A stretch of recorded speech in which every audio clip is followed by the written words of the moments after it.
All right, everybody, it's 6:02. I think we're going to go ahead and get started. I know more people are joining, but we'll go ahead and get started. We are recording this meeting, so we'll be sure to post that on our website in the next couple of days. My name is Maggie Green. I'm the Media Relations Manager for the City of Kansas City, Missouri. We're very excited to chat with you this evening about the bike lane implementation plan for this next year.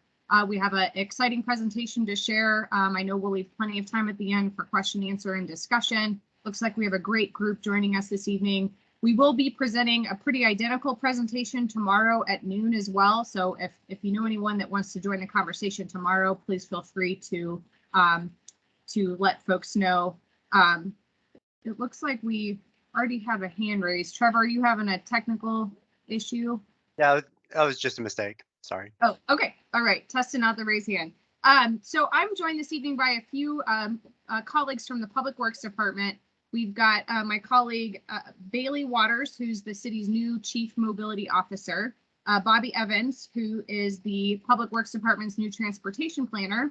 We've got Michael Gollick on the line, who is assisting, listening in from the Public Works Department. He's our streetcar coordinator. And I believe that Jason Waldron, our Transportation Director, is also on the line. So lots of folks to engage and chat and help with any questions, comments that we'll have throughout the evening. But Bob, if you want to go to the next slide, I'll kind of do a rundown of what we're going to talk about this evening. So yeah, we're going to talk about lots of things. Our main goal for this evening is really to present the plan of what we have in store this year, what bike facilities we're going to build this year. We'll share a little bit about sort of our 5-year vision, what the network will look like, where we're headed. We'll talk about how we chose the corridors this year, what we're focusing on and sort of what our criteria is and how we're narrowing down the streets to focus on. This is not going to be a deep dive for a bunch of super engineering drawings about, the technical side of things. We're really going to just high level provide an overview on the corridors we're focusing on and what those facilities will look like, and we'll kind of go one by one. And again, we'll kind of end with what our next steps are and then have plenty of time at the end for discussion, question, and answer. Go ahead to the next slide. So I know that this is probably not our first virtual public meeting at this point. We've had a few of these under our belt. So ground rules, please do stay muted unless you're called on to speak. We will be having time at the end to unmute people who would like to offer a comment, ask a question. You can also use the chat box during the meeting. So if you have a comment, question, if something's not working or you just want to provide some feedback, please do use the chat box during the meeting. We'll be sure to circle back to those comments and questions at the end. As I mentioned, we are recording the meeting. We'll post it on kcmo.gov/bikekc within the next day or two so that it's available for folks to rewatch. And we are going to try to stick to 1 hour. We have a lot to cover, but if we can't get to a comment, question, concern that you may have within the hour, we can stay a few minutes extra, but we would encourage you to reach out to us. I know that there are folks on the line who are representing neighborhood organizations or other organizations. And so if you would like a one-on-one meeting, I know that we were just conversing with Pendleton Heights earlier today. We were conversing with the West Side a few days ago. So if you're representing a neighborhood that would like to have an additional conversation, please feel free to reach out to us. While we're here, maybe we'll test out the chat. If you are here from a neighborhood or you just want to let us know that you're there, who you are, where you're from, feel free to use the chat and let us know. We would love to hear from you and sort of where you're representing this evening. So feel free to utilize that chat and let us know what neighborhood, what group, or if you're representing yourself this evening. Next slide, Bobby. So a lot of what we'll be discussing about sort of our plan and strategy for the bike network in Kansas City is in coordination with a recent ordinance that City Council voted on.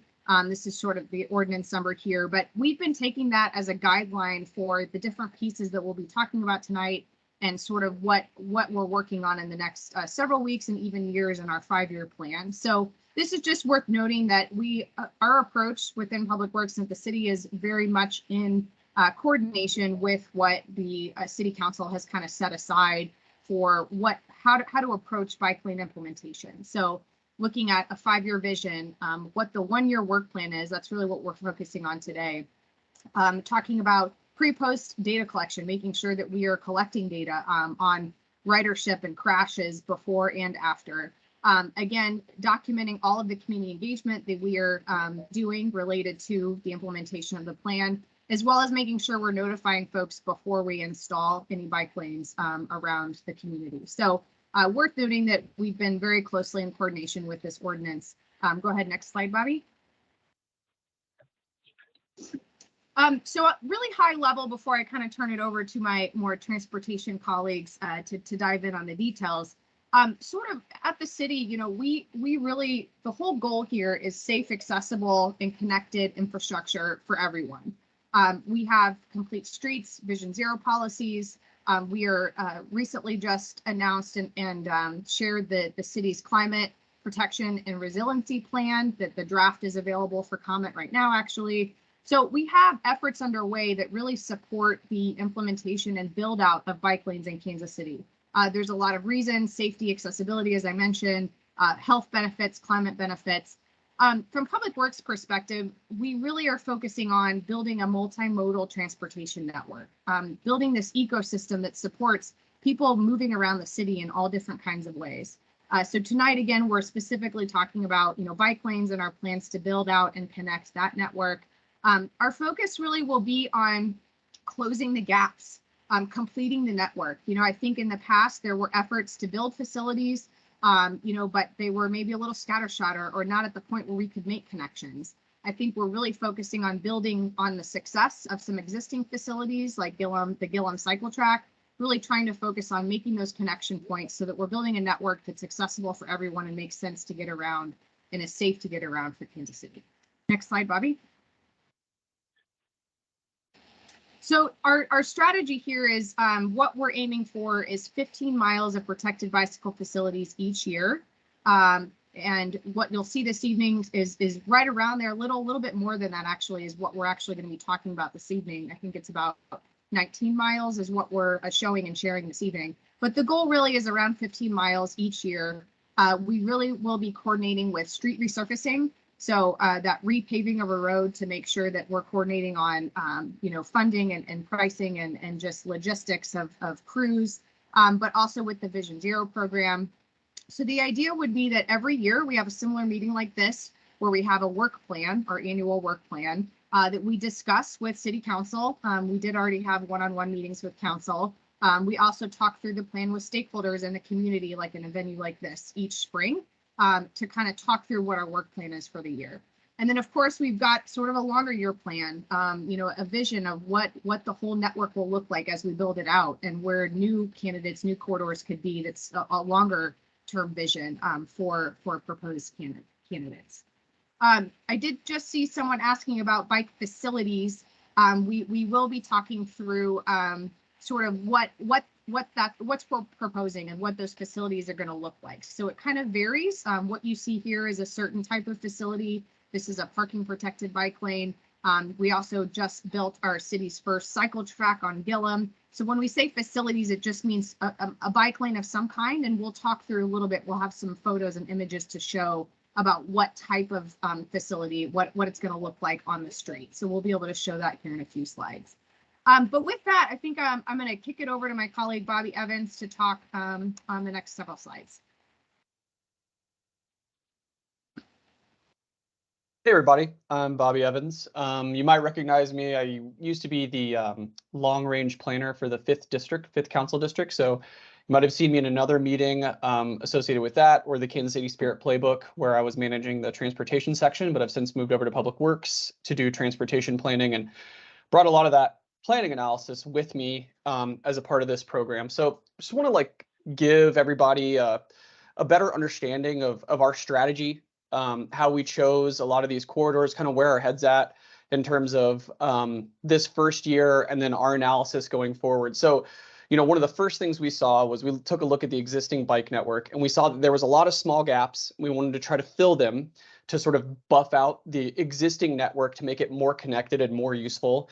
And those wind up being sort of like easy wins that become very impactful by connecting existing facilities that people already know and know how to navigate. The next thing was we looked at a lot of existing plans and studies. So as a former area planner, I can tell you that just every single area plan in the city calls for some sort of bike facility. And through that, the engagement associated with those area plans, we hear loud and clear, folks want to have the option to be able to get around by bicycle safely for them, their families. And then there was several other studies and plans that have happened along the way. And so part of this was we wanted to be able to honor that work that has been been undertaken in the past. And we've definitely heard through the KC Spirit playbook that there's a bit of planning fatigue. Folks are tired of hearing about it. They want to see implementation. Well, this is that. So we looked and analyzed a lot of existing plans and tried to find places where we had already done a bunch of engagements. So these were things that we knew people had already were familiar with and were asking for. The next thing that we thought about, among many things, was connecting to transit. In public works, we really see one of the great benefits of bike infrastructure and bike facilities is being able to connect folks to our growing transit network. And we call that first mile, last mile. So, that first mile between wherever you are and transit, and then that last mile between wherever you get off the bus and need to get someplace. We see biking and bike facilities as a great option to be able to try to connect those trips in a safe and expedient fashion. And then lastly, we borrowed some analyses done through the Kansas City Spirit playbook, a crash analysis that we call the high injury corridor, and another volume to capacity analysis that looked at some of the roads that have too many lanes or not enough traffic. And that tends to lend itself to, there's a strong correlation between roads that have too many lanes and not enough traffic with being unsafe roads. And so getting those roads to be the right size leaves space in the roadway, and then that allows the installation of more bike facilities. So there's a couple of other things that we'll mention along the way that that helped us pick these various facilities, but these are kind of like the big four. And going forward, this is kind of the way we're thinking about it. So we're going to show you guys a bunch of static maps, and for me, I like to see a map that's online. That's one of the great things about the internet, is what it's done for mapping and cartography. So we've taken all of this information and we've put it in a web map that's on our Public Works website. I was going to kick over to that. It's at kcmo.org/bikekc. And when you're at that website, you can go down to this map that we've sort of poked a hole in the website and pointed to. And you can look, we've got the council districts, we've got the city.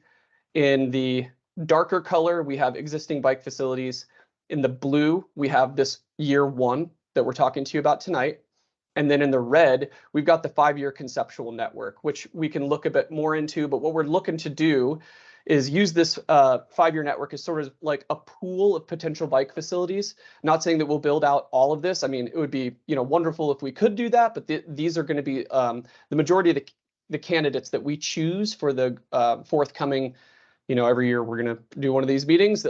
Those facilities will be coming from this 5-year network, and all of this is, like I said, like Maggie mentioned, part of that that ordinance requirement. So I'm going to go back to the presentation. Seamless.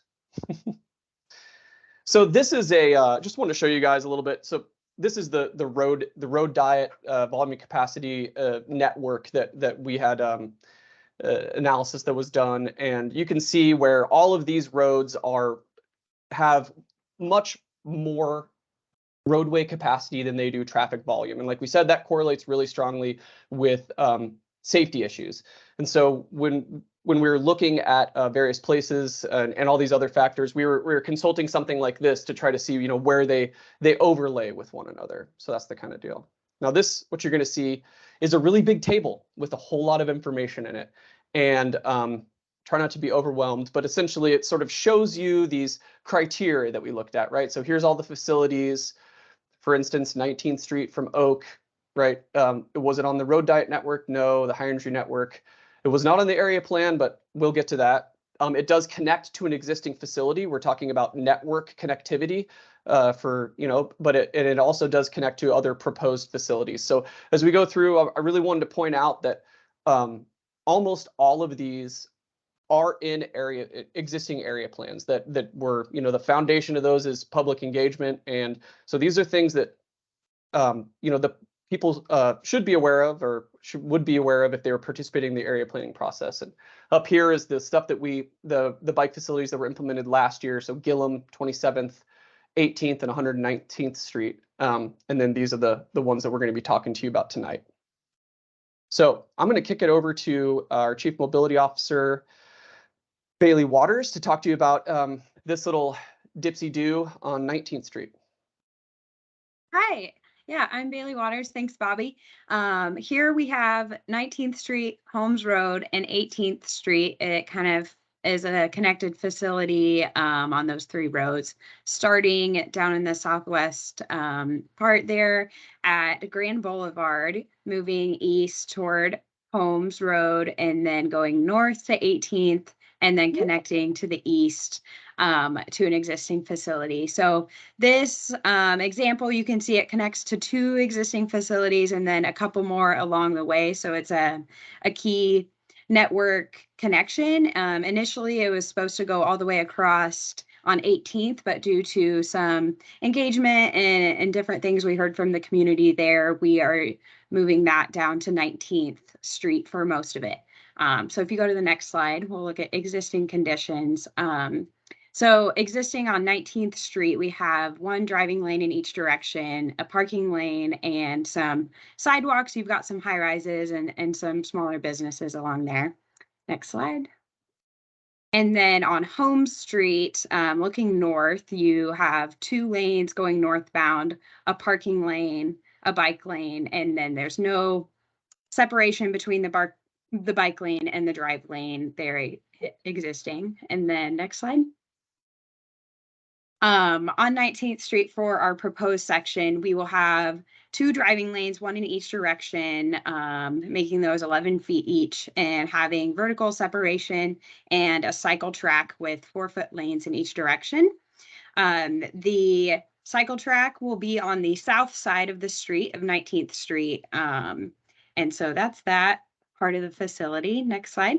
On Holmes Street, the part where it's going to go up and connect to 18th, it will also be a cycle track on the west side of the street with, again, two driving lanes headed northbound. That eastern side driving lane is a bit wider to offer some unofficial parking for the businesses along there. And I'll toss it over to Bobby.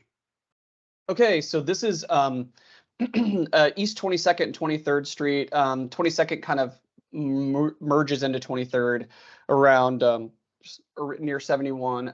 So this one is, what we're trying to do in this particular instance was facilitate an east-west connection, which we've got a couple of different options in here. And so this one would go from Gillum Road, the Gillum Road cycle track, all the way out to Manchester Traffic Way, which in the future, there's some talk about another sort of north-south facility near Manchester Traffic Way that we didn't feel comfortable putting on the proposed list, but it's a potential implementation. So currently, what we're trying to show y'all is what we call typical sections. We just don't have enough time to show you a block by block analysis of a given corridor, but we want to show you sort of like something that's typical for the area. And so this is 23rd between I-70 and 435. And what we have is it's a 4-lane road. It's 4 11-foot lanes, 2 in each direction. There's some houses, some residential, and then on one side of the street and not much on the other side of the street. And what we found is, this road has a reputation for not being like the most safe place to drive, and so it also has was on the road diet network. And so the proposal here would be bringing this down to 1 lane in each direction, and then having a protected bike lane on either side. Okay, next slide.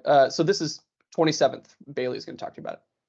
Yeah, so another critical east-west connection for our community, East 27th Street. We're starting that at the existing facility of Campbell Street and then connecting it to the east to Blue Valley Park. So this is kind of a longer corridor connecting to an existing facility on the west and a park on the east side, a good bone for our bike lane network. Next slide. The existing configuration of this street is 4 lanes, 2 in each direction. So it's kind of a wider street. You have sidewalks on each side and a lot of housing along this corridor. And for our proposed section, we are taking away 1 lane in each direction and adding a buffered bike lane for that protection there. This kind of follows the road diet network of just allowing the road to be safer for all users, vehicle drivers, as well as cyclists. So this is kind of a standard adding of protected bike facilities along East 27th Street. Oh, and also just wanted to jump in and mention that part of the idea on this one was to be able to connect Blue Valley Park with Penn Valley Park. So it's one of the aims there. Good note. Okay, so this one's American Royal Drive. So there's not a lot of bike facilities in this area, and so this one's a little bit more forward thinking, as the West Bottoms is experiencing a lot more development right now, and we want to be able to connect that area with the rest of the city through multimodal network. So this one would go from American Royal Drive, also better known as the road in front of Kemper Arena, but I guess it's Hy-Vee Arena now, but I grew up calling it Kemper Arena, so it's hard to bring it out of my brain. But it would go from State Line Road, basically where that large city-owned parking structure is currently located, around past Kemper, or Hy-Vee Arena. I need to remember that. And then back up, and we'll connect to another proposed facility on Avenida Cesar Chavez. So there's a bunch of stuff going on down right here. First of all, there's a new multifamily structure. There's a new multifamily structure that is that is built here. There's plans for more development. In addition, this would pass the Rock Island Bridge development, which is currently in the design phase, and so it would provide service to that, which would also then. So I'm just going to skip over. So one of the interesting things about this is another sort of low traffic road, but the traffic that it does get has a lot of industrial vehicles, so larger vehicles. And so right now it's a 50-foot roadway with what we call 412, so 12-foot lanes. And then the proposal would be to add parking to help get street parking for some of those new developments, and then bring it down to 2 lanes, but expand those lanes to 13 feet to accommodate those industrial vehicles. And then on the riverside, it would be a protected cycle track.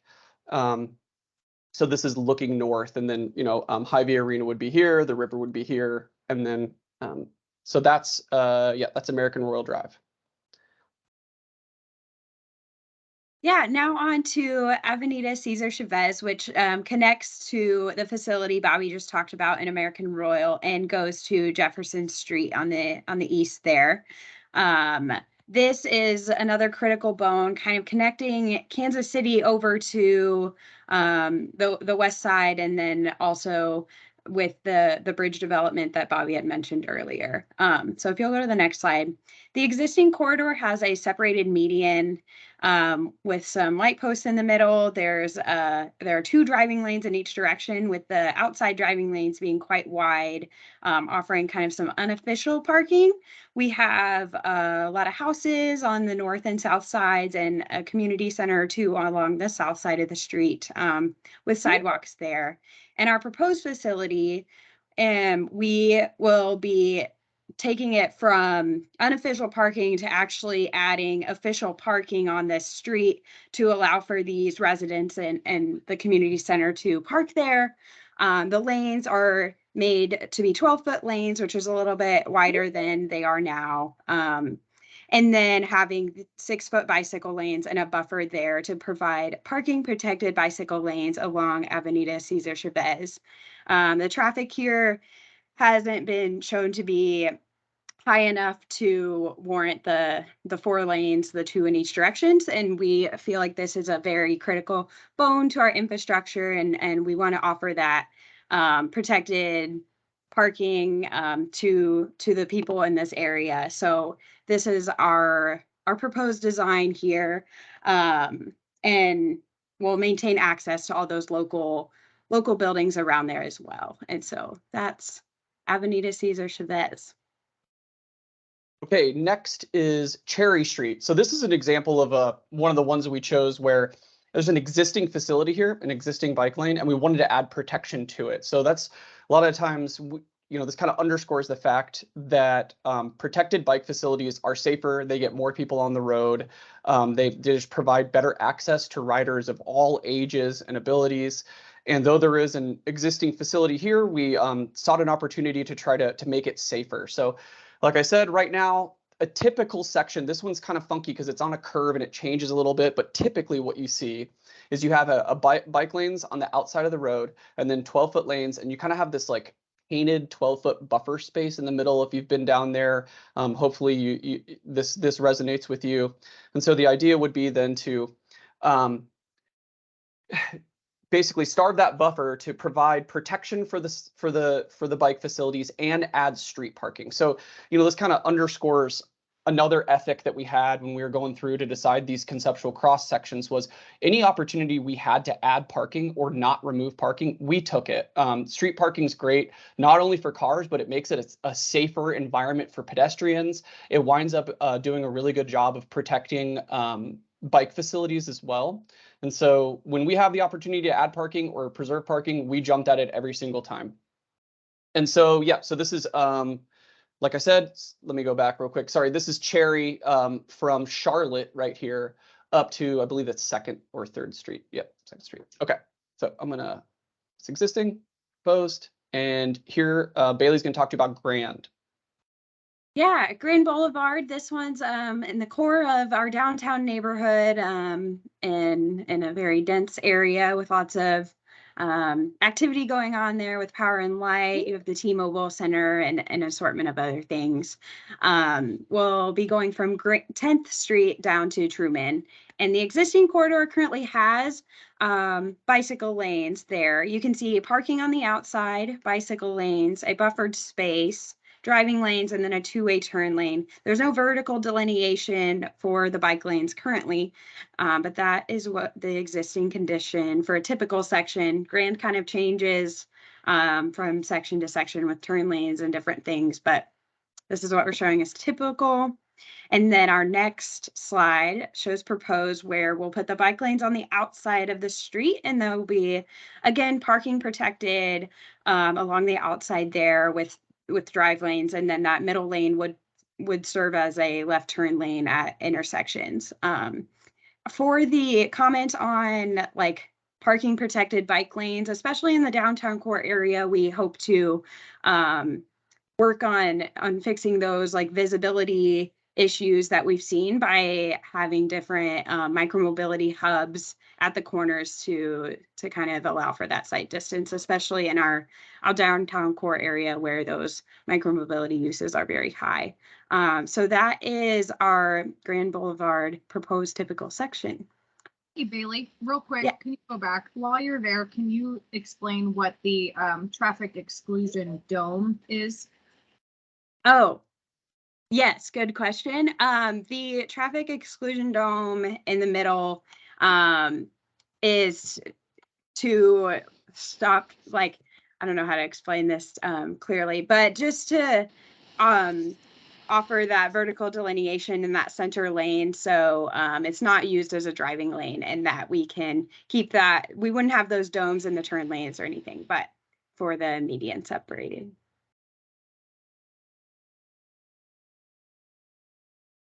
Okay, so next I'm going to talk to you about Gregory Street, and this is another example of sort of an existing project that we kind of adopted as part of our protected bike lane program for this year. So this one's already going in, and we just kind of worked with their momentum, and they were able to work with our momentum to get this to be a protected facility. So it's Gregory from the Trolley Track Trail connecting to Main Street, and you'll know Main Street because it's sort of the beginning of that area where you see like McLean's Bakery and Governor Stumpy's and a lot of our businesses and restaurants and things. And so this, we're thinking from a connectivity standpoint, it's going to connect the very popular Trolley Track Trail to an existing retail and restaurant area. So it'll make a safe bike connection for folks to be able to get from trolley track over to Gregory and Main. So existing, what we got on Gregory right now is made sure to put the parking lot on here because there's a lot of parking lots in this section of Gregory. And it's also has some kind of mostly underutilized parking lanes and then two 12-foot driving lanes. And so going forward, you'll see protected bike facilities and the same number of lanes going through. But then it's going to stop at Main where there's a very high utilization of parking, and there just simply wasn't enough space to continue the corridor heading east. And Bailey's going to talk to you about a really great one down in Marlboro. Yeah, down in Marlboro, we've had some previous engagement this year and last year with the Marlboro community on this one, and it's connecting to two existing facilities. You've got the Paseo facility on the north side and the trolley track trail on the south side. So this is going on Hickman Mills from 77th to Prospect, and on Prospect from Hickman Mills to 85th. So if we take a look at the existing section on Hickman Mills, you can see there are 2 lanes in each direction, no parking, just 2 lanes of traffic each side. And then for proposed, we are taking away a lane and then adding 6-foot bike lanes with protection there with the bollards. And then next slide. For the Prospect Avenue, we have some really wide lanes along this corridor. There are a few houses along the west side of Prospect Avenue. And so taking their input into consideration, our proposed facility gives them a parking lane in front of those houses and businesses at 85th, and then 11-foot drive lanes and a cycle track on the east side of Prospect. So 4-foot lanes in each direction and a 2-foot buffer there. Another example of us trying to make, at some level, parking where it's not official can be, a little spooky. So we want to make it safer where we can. So this one is been planned and talked about for a very long time. Missouri Avenue. We didn't really have a catchy name for this one because it goes it takes some turns. So we're calling it Missouri Avenue and Lexington Avenue. So if anyone has an idea for a slick name for this one, then give us a heads up. So this one goes from Missouri Ave and the Paseo over to Maple Boulevard, and then down Lexington, and then connects up to LaBelle.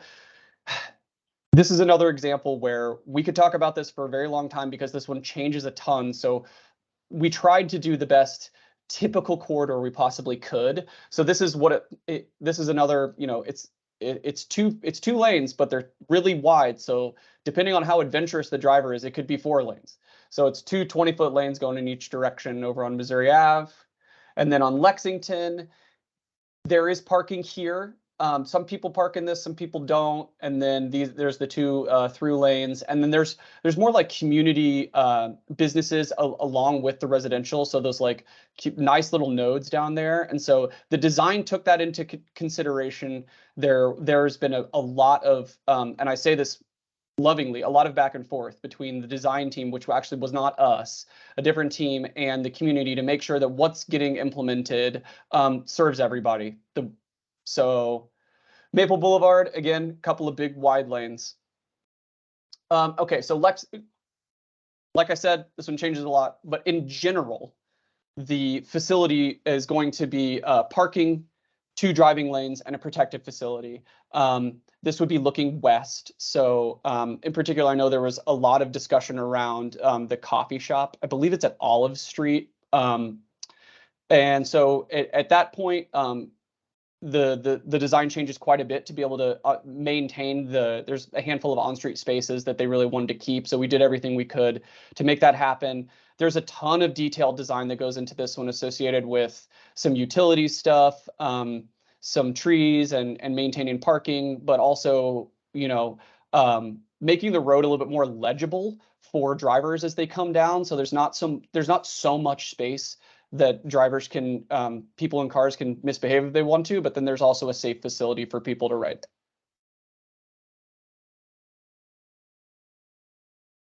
Awesome. Yeah, on to Longview Parkway, which connects down to Longview Lake, kind of southeast part of town. This one goes from East 107th Street down to Raytown Road, and there are already existing bicycle lanes there. So if you want to check out the existing slide, you can see there's a big grassy median. We've got one lane in each direction for vehicles. The parking lanes are on the outside, and then a 5-foot bicycle lane next to them. And this facility is just putting the bike lanes on the outside, adding a buffer, and offering the drive lanes to be the same. We're just taking away the parking here. There's not utilization of parking along this corridor, so we thought we'd give a more protected facility to bicyclists getting out to Longview Lake. So similarly, it connects to Raytown Road. And, just to underscore what Bailey and I are talking about here, Kansas City, we're lucky, right? It's a big town, but that means we have urban areas like Grand, but we also have some country. So this part is a little bit more rural feeling, right? So there's this one would go from on Raytown Road from 107th Street to basically the Grandview border. And so existing, what we've got is a lot of roadway space, and it's the place for people to ride their bikes is sort of delineated by paint, and we wanted to make it safer. So what we did, you'll see here, you got like a buffer kind of shoulder thing, and then a bike lane, and then 6 feet between the bikes and the cars. So what we were able to do is simply protect that that same buffer on Raytown Road, just to the buffer bike lanes in this area. It's another layer of sort of visual and vertical protection for people riding their bikes in this more rural area, and allow people to get some bicycle access to the Longview Lake area. Yeah, next is another one downtown. We have Oak Street, which connects on the south side to the Gillum Road cycle track, and then it extends the lanes up to 12th Street. And for our existing cross section, we have 2 lanes in each direction, again on the outside with kind of like unofficial parking along the outside edges there, but just a really wide corridor for 4 lanes of traffic. So if you go to the next slide, our proposed section is looking north, and you have one vehicle lane in each direction, and the center lane will alternate between which way it is a left turn lane, but it's a turn lane, and then offering that official parking along Oak Street, and then a buffered cycle track to continue the Gillum Road cycle track there with 6-foot lanes in each direction. And you've got all sorts of businesses and entertainment along the outsides with sidewalks and all. Okay, so this Truman Road going from Holmes to Benton, this one came to us from a PSP project. So if folks who aren't aware of what that is, the Mid-America Regional Council offers up a grant program called Planning Sustainable Places, and they give money to all of the jurisdictions under Mark's sort of footprint.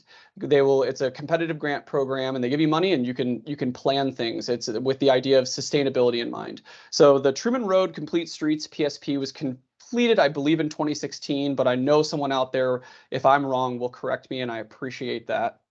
So this one's Holmes to Benton.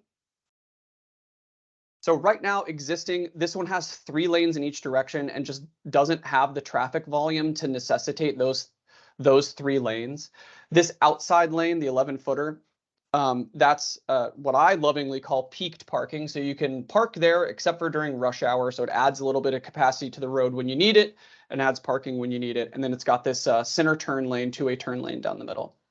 So the proposal, and this one, we're trying to hew as closely to the PSP as possible because they did a really good job engaging the community and hired a really wonderful and talented design team to put this forward. And so what they came up with was a protected bike lane, 2 lanes, and then maintaining that center turn lane.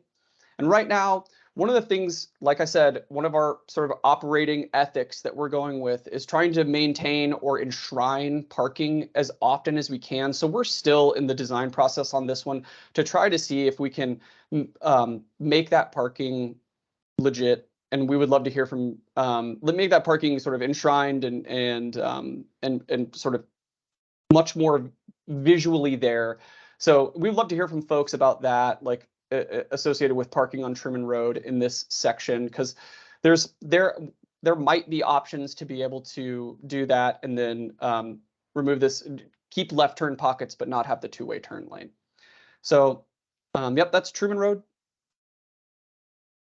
All right, and finally we have Ydot Street, which goes from Penn Valley Park up at 31st Street down to Linwood Boulevard, kind of a short little low volume road section that we're going to put some protected facilities on. So if you go to the next slide, we have some wide lanes with some unofficial parking along the east side of the street. There are some parking lots along the east side, and then just utility pole along the left with the sidewalk on there. We're proposing a cycle track on the west side of the street, 4-foot lanes in each direction, kind of an 11-foot lane and a 14-foot lane. So offering that to be a bit wider for some unofficial parking due to the low volume of this road. I just want to say, it's a lot. And we totally understand that. There's a lot of facilities. This is a pretty audacious project that we're going for, and we're really excited to hear from everybody. It's currently 6:43, and we just wanted to kick it over to Maggie real quick to talk about community engagement going forward, and then we should have time to answer any burning questions. Oh, Maggie, you're on mute. Thanks and great job, guys. I know we covered a lot of ground and have had lots of amazing discussion and comments and questions in the chat. So thanks everyone for chiming in, and feel free to keep sending us your questions, comments. We'll open it up here in just a minute. So we wanted to just kind of talk through what our community engagement plan has been and will be for the bike lane implementation plan. So I think I mentioned this in the beginning. We did have one-on-one meetings with council members.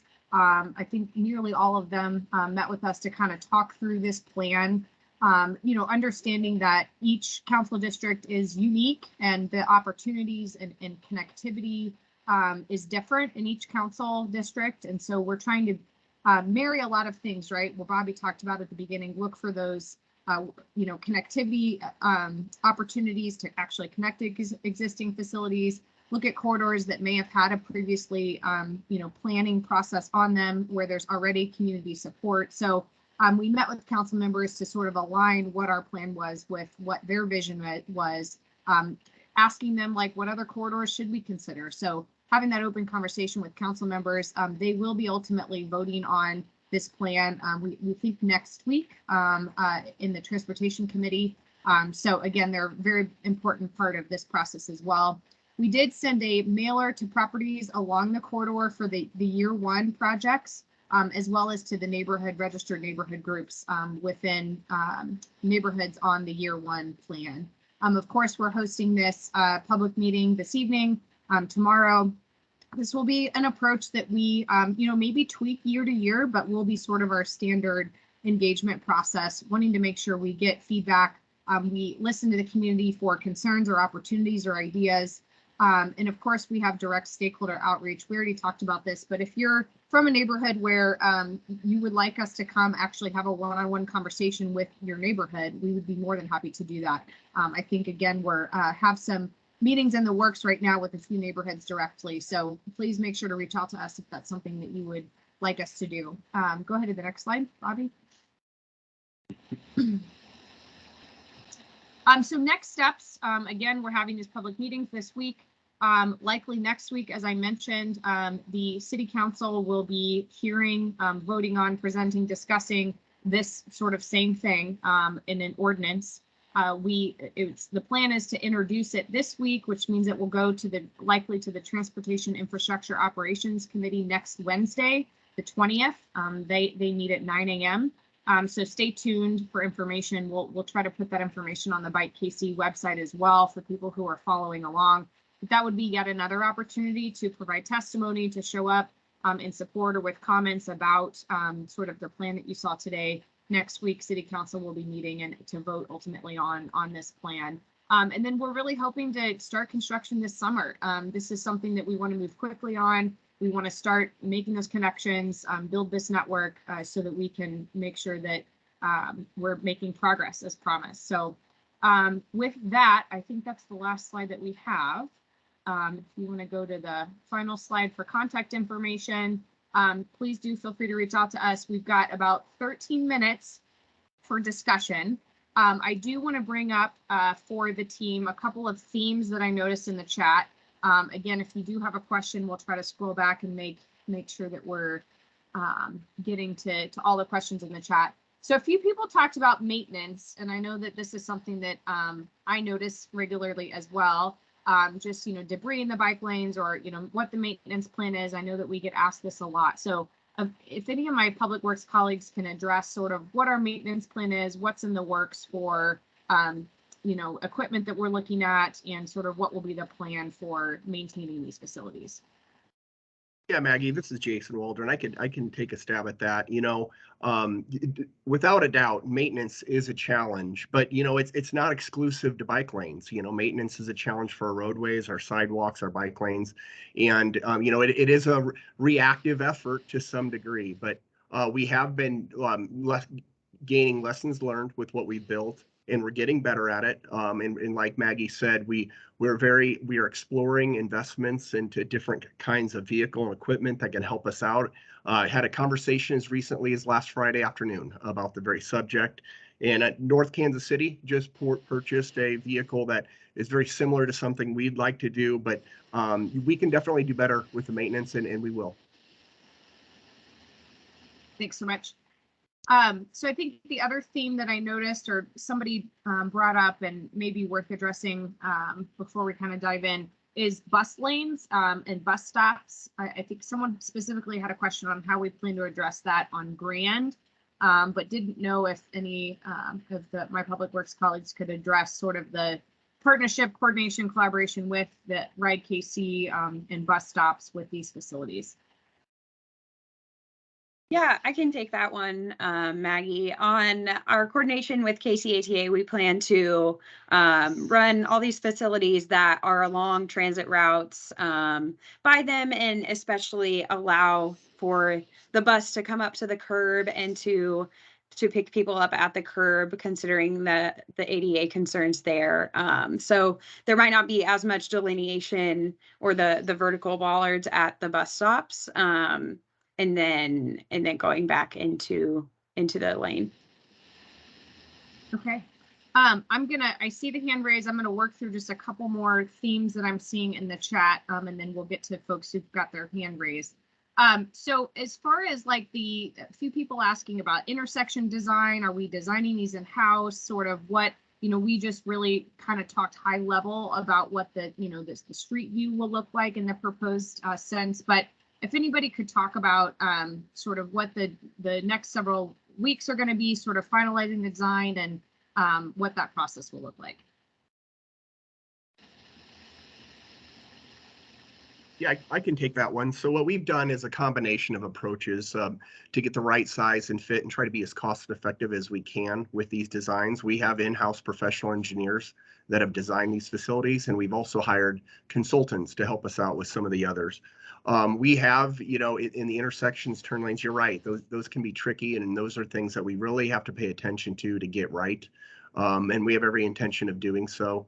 There's more than one way to do these things, sometimes more elaborate with, exclusive signal and things like that, while other communities have been successful with just signage in that approach. And something similar we've done in Gillum, which we based off of Washington, D.C., and I think it was Pittsburgh, if I remember correctly. And so we do try to take the best practices of other communities. And we heard monitoring and tracking what we've done. We recognize there's some areas in Gillum that we can do some different things, and we're looking at that. And I imagine that we're going to get a lot right with these bike lanes, but I do expect that we're going to learn a little bit more with each one of these. Thanks, Jason. One more from the chat, and I'm going to switch over to folks who have the hand raised. So we have someone who's asking about the materials themselves, and if we're using an approach like in this photo we see the vertical delineators and the concrete curb stops, is that materials that we will be using for all of the buffers, or is it a mixed approach? Could anyone talk about that? Yeah, for right now, that is our standard. It's a standard that we feel is cost effective and still provides an element of safety that's not there without the protection.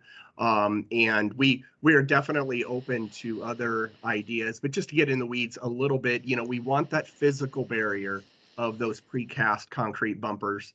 But we also need the vertical delineation, both for the visuals for our motorists, but then also we talked a little bit about maintenance today, the visuals for our snow plows and other things like that. So it is for this year one, what you see on the screen here, that picture is and it won't just be cycle tracks. We're going to look, and one size does not fit all. You noticed with Bailey and Bobby's presentation that we do have some one-way protected, what I call bi-directional bike lanes. But the protection that you see on the screen here is the standard that we're going to use, at least for this next phase of year one.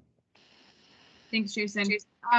One more thing, and then it looked like someone had their hand up. I just wanted to note a few people have asked for the slides themselves. So I will make sure that we get this in a PDF form on the Bike KC website when I put the recording on there tomorrow. So all the slides, which have all of the images and cross sections, will be available at some point tomorrow. So wanted to make that note. A few people have asked.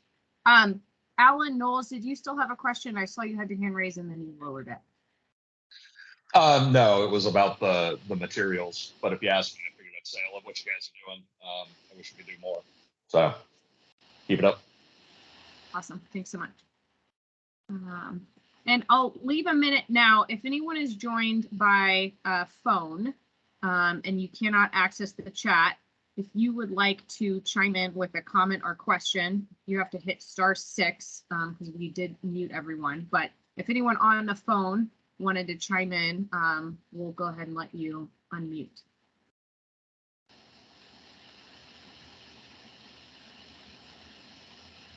I am on the phone line. Can you hear me?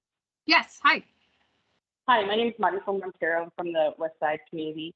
I wanted to have a question just to understand, because I think I misunderstood or heard. When is the final vote for City Council? Because then I heard that you were drawing up plans afterwards. So I thought you said the vote was for next week for this plan to finalize it. Is that correct? Yeah, so I guess I'll restate it and then hopefully it'll help clarify, because I think I understand what you're asking. So what we're presenting, what we're including in the ordinance, the plan that will be going to council is the information you saw tonight, which includes the corridors, the proposed corridors, the length of the facility. There's a little bit about maintenance in there, et cetera. So they'll be able to see and vote on the corridors next week. As far as the detailed designs and sort of the intersections and all the signage and the detailed engineering, that's what we'll be working on over the next several weeks. Okay, so what is the final timeline for the final vote? I don't know exactly, but the goal would be it gets introduced this week, this Thursday. It's likely to be referred to the committee next Wednesday, the 20th, and it just kind of depends how long the discussion takes. I can't really speak to if they vote on it right away or if they want to have a discussion for a few weeks. I'm not really sure, but I'll put the clerk's website in the chat where you can follow along and kind of look to see, comment on public testimony. You can see what the ordinance language is and all of that. So I'll put that website in here for everyone's awareness. Okay, thank you. And I think the other issue to note that we already had a meeting with the Public Works Department. We've never had a meeting with you as far as Transportation Committee goes.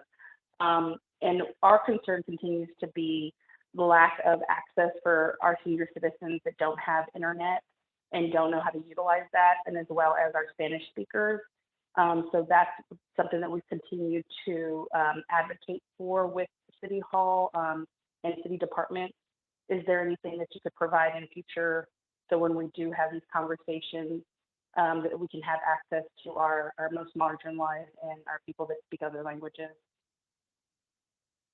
No, that's a great point, and I appreciate you bringing that up. I think as citywide, yes, we are actually actively hiring right now for a bilingual public information officer that can help help us with some of that translation and making sure that we are getting our materials out in Spanish as well as English. So actually that's something we're actively working on, recognizing that it's a need that we have. I would say too, if you want, are you on the west side or what neighborhood are you in? West side, correct. Okay, so we are actively, I think I mentioned this at the beginning, actively working with the West Side Neighborhood Association to get on a meeting agenda to continue the conversation. You know, because I know that we have, you're very specific, right, to the particular corridor that's in the west side. And so I think there's definitely an opportunity to continue the conversation and kind of dive on the details. We are proposing a slightly new and changed facility based on some feedback that we did hear from West Side residents. So we definitely will be setting up a follow-up with West Side Neighborhood to continue the conversation. Thank you so much. Okay, so I kind of lost track. Bailey, Bobby, do you all want to Yeah, track an yeah, additional? Mary. Richard, do you have your hand up and do you have a question? Yeah, Richard.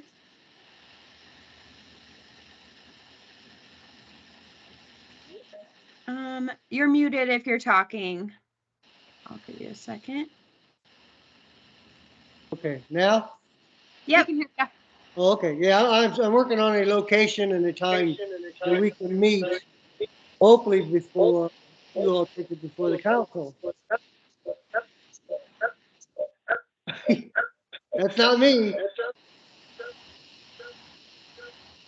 Hello? Okay. Okay. Time for the remix. I'll get back with you on, I'm having problems here, somebody is. But we need to meet and hopefully before you take it before the council. And it'll probably be next week, like I told you, because our meeting is already full. Okay, we can coordinate that via email or phone. Feel free to give me a call and you have my email already, so we can talk about that. Yep. Margie, do you have a question? Yeah. Yes, I did. I have a question. I live in Columbus Park and the Cherry Street extension goes behind my, and I just wanted to see if I understood this correctly. There are already a bike lane on each side. Am I correct? There's a white line on each side. Yes. I don't think they ever drew the symbol in. And so, but they're going to put those poles like they have on Gilman Road there on both sides. Did I understand that correctly? There will be the poles to separate the facility, so there's the vertical delineation. Yeah. And they'll do the poles like that. Okay, and then the other thing is there is a little buffer there at Missouri Avenue. And I hope you would consider leaving that because a lot of times when you go to turn in the neighborhood, people come around from 5th Street and then all of a sudden you hear some screeching tires. So we pull in that little buffer when we're going to make heading south. We're pulling in the neighborhood on Missouri Avenue. A lot of people pull over into that just to make you aware of that. And then one other thing, I think it's great. It's going to go down on Cherry Street down to 3rd, correct? Is that correct? When it goes down Cherry Street, it's going to go all the way down to 3rd or 2nd Street? It's gonna connect to Charlotte. Okay. I think that's where it's going. North, it's going to go on Cherry if it's going to go all the way down or not. You know, right now it kind of stops. Does it stop at 5th? I think it stops at 5th right now. Yeah, it does. Yeah, I think it stops at 5th. That'd be great if it, going all the way down To 3rd Street. And the other thing about 3rd Street is I don't know if any of you have driven up from 3rd to 5th. The street is so bumpy that cars try to swerve to the left and the right. It'd be great if they could repave that. That would make it safe for the bicyclist. I think it's great to get these bicycle lanes. But you might take a ride down here and take Cherry Street from 3rd to 5th and see how bumpy both lanes are heading north and south. So that'd be good. I appreciate your comments, Margie. This is good. Thank you. Okay, thank you. Thanks so much. Looks like we have one more hand raised and then do need to, it is 7:01. So we'll go ahead and get to the person who has their hand raised and then try to wrap up for the evening here in the next few minutes. So Ms. Gloria, can you hear us? If you want to go ahead and unmute yourself.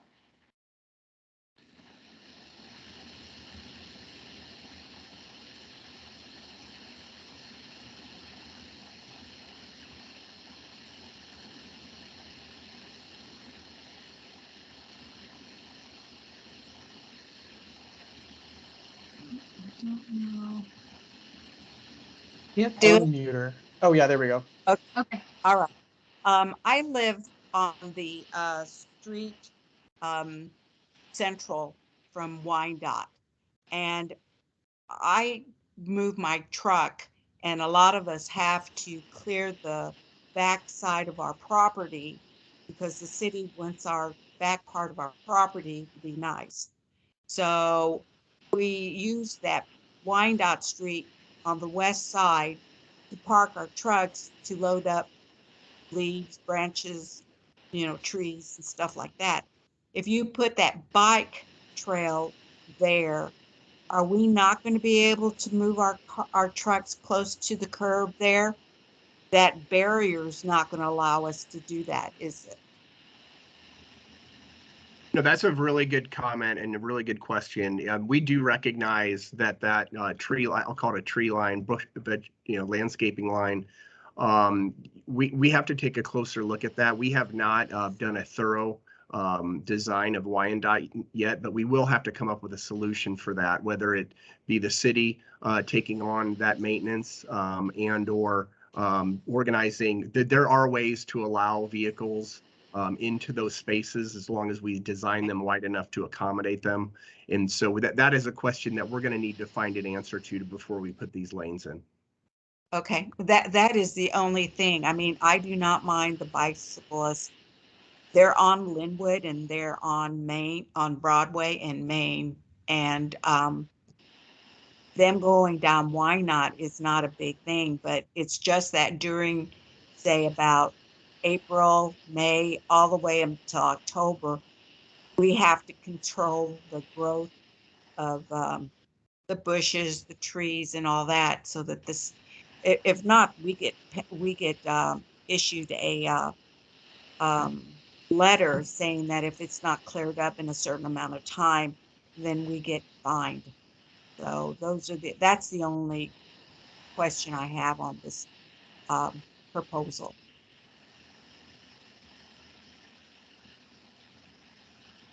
That's it. Thank you. You're welcome. Thank you. Thanks.